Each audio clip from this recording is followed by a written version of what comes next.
Hello everyone and welcome to another episode of Behind the Servants. Today, we have a double whammy of everyone's favorite goth mom drill sergeant and her icy Kudere counterpart, Scathach and Skadi. Scathach is one of the many characters that Fate has ruined for historians because she is a minor character in the Ulster cycle but a fan favorite in Fate, so her Fate rendition has taken over her historical relevance. This happens with a lot of Fate characters because they love to highlight little-known historical figures and make them thick. As a lover of anime thighs, I will forgive this transgression. What's nice about Scathach is that she is not a gender bend, and that her character in Fate actually resembles her character in the Ulster cycle very well. For the record, I plan to cover the entire Ulster cycle at some point, but that's going to be a huge undertaking, and there are other things on my dock that I would like to put on first, but just so you know, it's stupid and in the best way possible. The kind of stupid that only the ancient Irish could imagine, and it is phenomenal. Anyway, let's look into Scathach. So the best way to describe Scathach's role in the Ulster cycle is to directly compare her to Chiron. She is a teacher of heroes while being a hero herself. She resides in the desolate wasteland, the land of shadows, a place where the border of life and death is nearly non-existent to some, and may even be a hell itself. Scotland. I'm only half joking. The Fortress of Shadows, also known as Dunscath, is where Scathach resides. Her actual role in the Ulster cycle is a small one, but her importance to the overall story is quite high. Cuchulainn travels to Dunscath with some companions, Logar, a comedic knight with a heart of gold, and Concobar, the king of Ulster.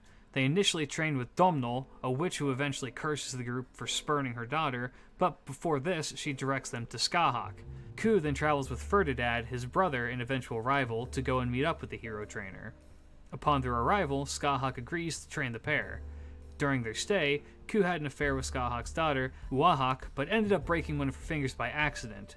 This causes her to scream and get the attention of her actual lover who Ku is currently cucking, a warrior named Kokar the Cuck Krobe. He challenges Ku to a duel for Uahach's affection, but Ku easily disposes of him, taking Uahach as his lover. Scathach permits this marriage, taking Ku as her son-in-law. The next favor that Ku does for Scathach involves her rival Eif. Eif was at constant odds with Scathach and was threatening to take over Dunscath. Thus, Ku set out to challenge her. He was able to outwit her, and with his blade to her throat, he raped her. This was done in exchange for her life and to end the rivalry and possible conquest of Dunscath. This rape would eventually produce him a son named Conla. I will get into the relationship between Ku and his son during the Ulster cycle episode whenever that happens, so stay tuned. That's it. The only other thing that Scathach does for Ku is give him her beloved demonic spear, Gaibol. This is the spear that eventually becomes Ku's noble phantasm, and for good reason. See, Scathach trained both Ku and Ferdinand the exact same techniques. They should have, in theory, been completely evenly matched. Well, Scathach taught Ku, and only Ku, the ways of fighting with Gaibol.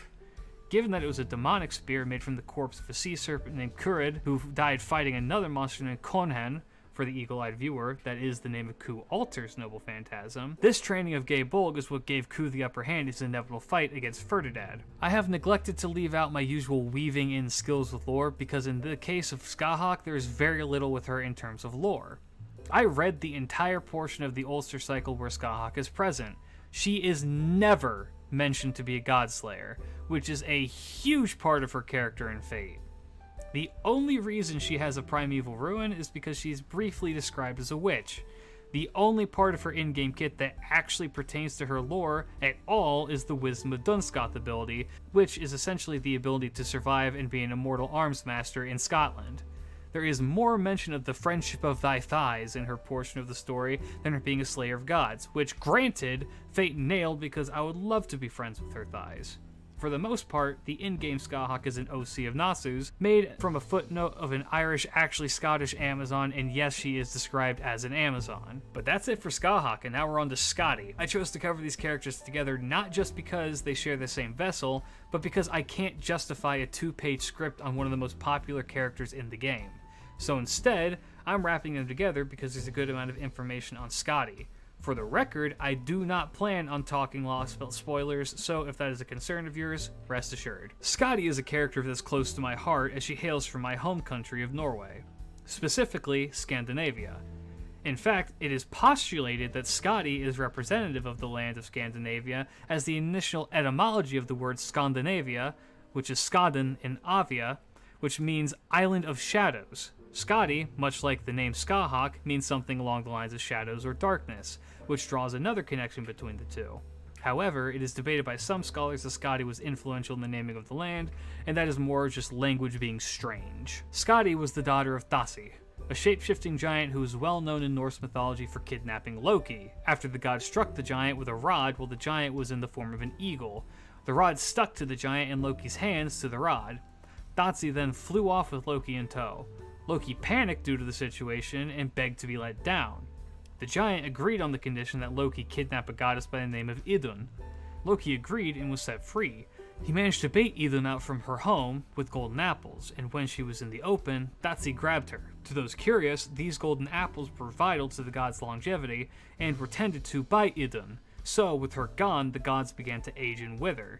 They all threatened Loki to go get Idun back, lest they all die, and so he set off to retrieve her. Finding her in a boat, he turned her into a nut and slipped her into his pocket and flew away while Thassi was out. Once Thassi returned, he gave chase as an eagle, but the other gods lit a fire which burned up his feathers and caused him to fall to his death.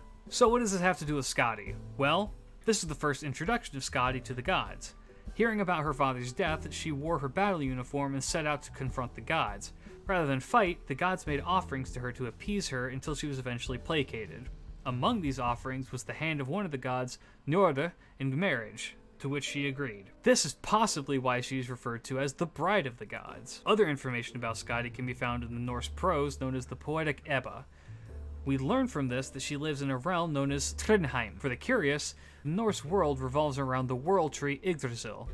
Various planes of existence exist alongside each other as one scales up or down the tree. The land of the gods, for example, is known as Asgard. Humans live in Midgard, giants in Jotunheim, etc. Trindheim is in Jotunheim, and that is where Skadi resides.